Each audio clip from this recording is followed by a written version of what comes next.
You want to know how hard Tiny Barbarian is? What the hell is this?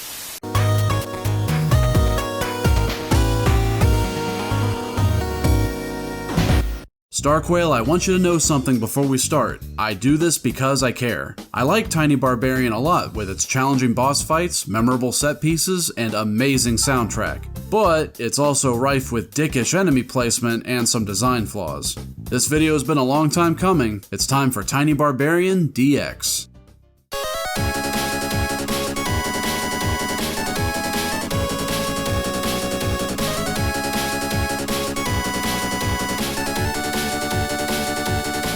Tiny Barbarian released on Steam in 2013 with only Episode 1 available. Episode 2 was added the following year, with 3 and 4 taking a whopping 3 years to release. I'm also pretty sure there was a price hike during that time, no doubt a result of Nicalis taking up publishing duties. You know, the company that took Cave Story, a famously free game, and put a price tag on it with little to no noteworthy additions.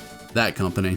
You can probably imagine there isn't much in terms of story in Tiny Barbarian. Episode 1, Save Yo Girl from a Snake Cult. Episode 2, Save Yo Girl from King Kong. Episode 3, Get Fat Loot from a Castlevania-inspired castle. Episode 4, I'm not gonna say. Episode 4 is special. And yes, this game very much wears its Conan inspiration on its sleeve.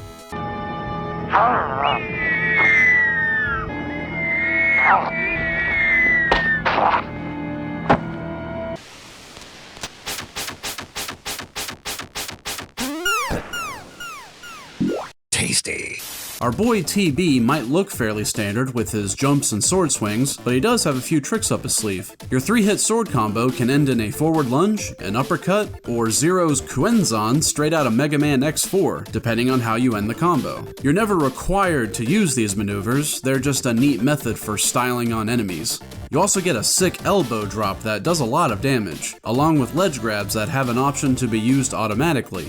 And don't forget your most vital offensive option, showing off those rock hard abs. Talk about flexing on your enemies, am I right, guys? With the exception of extreme difficulty spikes, which we'll get to, oh, will we get to, Tiny Barbarian is very well paced. Episode 1 starts off with some basic enemies and platforming, ending with a fairly easy boss fight. Then you're riding monster cats before getting Sonic 3'd down to, ooh, baby, come to Butthead. uh-oh. Down to the dungeons where my favorite track in the game plays.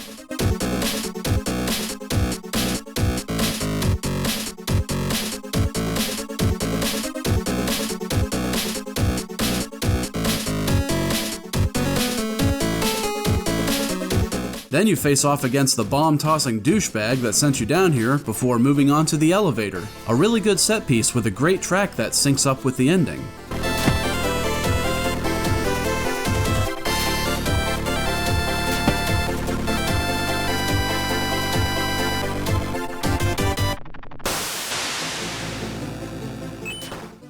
And that was all just in the space of 25 minutes. Episode 2 also does an excellent job of keeping things interesting. You'll escape from a giant boulder and breathe a sigh of relief before it shows up again, this time with pollen-spitting flowers attached to it. A very well-designed challenge. Later you'll have a Donkey Kong-style boss fight, followed by flying around on giant bees to an air fortress that you bring crashing to the ground. And then you fight through a hellish beehive. I have never been bored when playing Tiny Barbarian. I've been frustrated, annoyed, and pissed off, but never bored. Alright, calm down, Skelly, we're not to that part of the video yet. Let's talk about that kick-ass soundtrack by Jeff Ball. I'd like to tell you how many times I've listened to the OST for episodes 1 and 2 over the years, but I've completely lost count. These are some of the best chiptunes I've heard in years. The variety, beats, and melodies are so on point. I've never felt so pumped up by chiptunes before.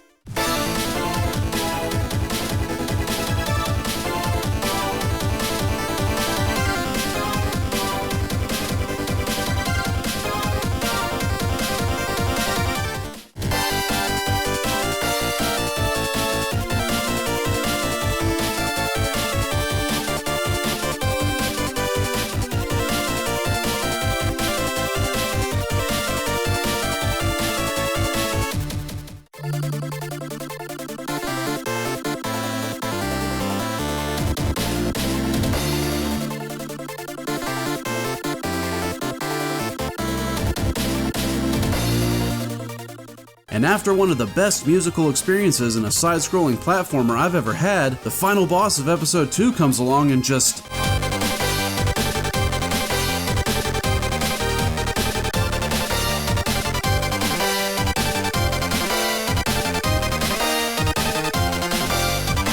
It's the kind of music that makes you clench your fist and say, I can do this. It's triumphant and empowering, and I absolutely love it. Of course the soundtrack is on Bandcamp, and of course I'm gonna recommend that you go buy it. Well, I guess it's time to talk about my love-hate relationship with this game. You know what Tiny Barbarian is? It's a bully. It's the kind of game that sends you down a pathway filled with needle-shooting bees, poison-shooting grubs, and energy-shooting... I don't know what these are, and says, here you go, deal with it. What's that, you want some wall chicken? Fuck you, beat the section. It's the kind of game that if you have the audacity to skip past some enemies because your health is running low and you just want to reach the checkpoint, they will chase you to the ends of the earth. It's the kind of game with a boss that spawns never-ending slimes with chaotic attack patterns. I've only got a dinky little sword here, my options are kinda limited. Ooh, and don't even get me started on when I finally beat it only to die to a bomb in the wall and had to do the whole thing again. These spiky blue enemies are the biggest pain in the ass in this game. Their window for taking damage is so small, and it's so hard to get at them without taking a hit. And of course, 2 of them are placed at the end of a really long section, because apparently I hurt the developer of this game. That's the dickish design, then there's the flawed design. Why is it I can reflect red balls of energy with a well-timed sword swing against some enemies, but not against others?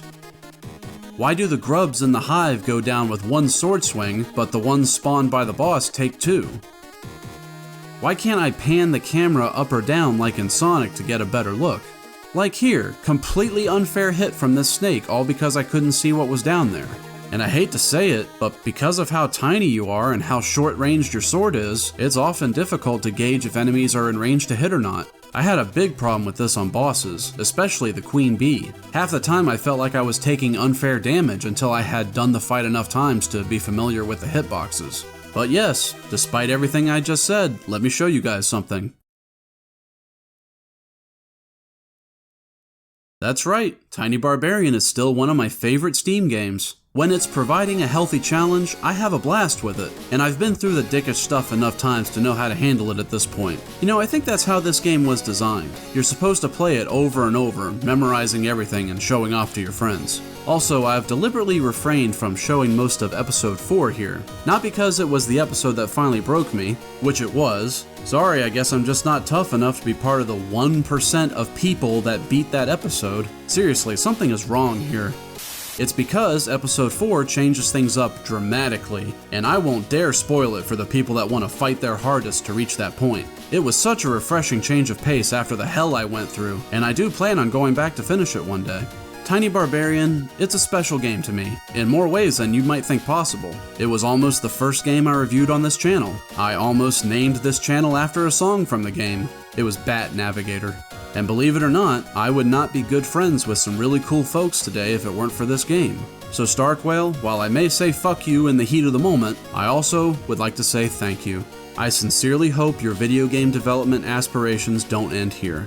Tiny Barbarian is available on Steam and the Switch for $30. You can get it cheaper by buying a used physical copy on Switch, and I recommend you do that, because I really don't think there's enough content here to warrant that high of a price tag. Get it on sale for sure. I have a request to make. My birthday and 2-year anniversary of the channel's coming up, so I would very much appreciate if you'd share this video around a bit, and hopefully it'll bring a larger audience to this channel. It sure would mean a lot to me. But until next time, this is A Skeleton, signing out.